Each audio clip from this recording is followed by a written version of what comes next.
this is a perfection loop.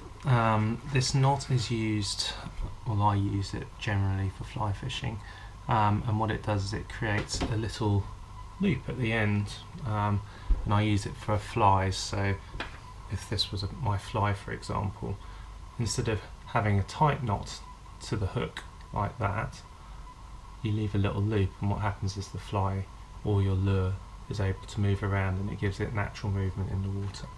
So that's why I use this knot, and it's good. It's a really good knot, but as I said, probably if I was going to use it, if I do use it, I use it for lure fishing. So maybe if you're using a mono leader for bass fishing with hard lures, or if you're fly fishing. So let's get into this one. Here we go. So you do an overhanded knot, as so. Boom. There you go, just a straightforward overhanded knot.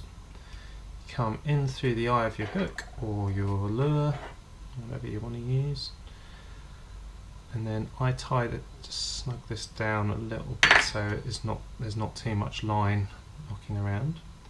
So you've got that and that essentially. Then you come back up through the bottom, so this is what you've got.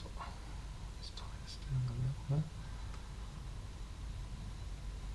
So it looks a bit like that, or like that.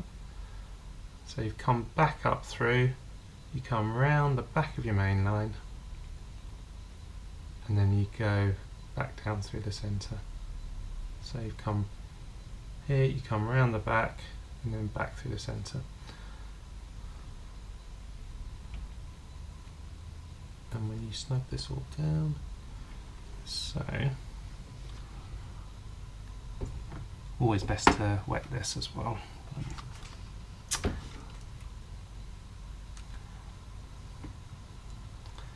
You get a little knot like that, the perfection loop.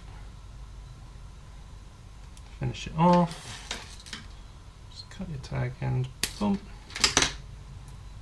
like so, and depending on the thickness of the line, I mean that will hold really well, that's not going anywhere, but if you're using heavy lines and you want that extra security,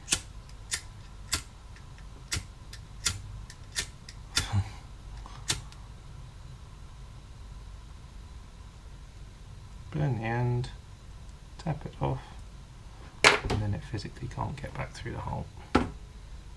That's it, perfection loop.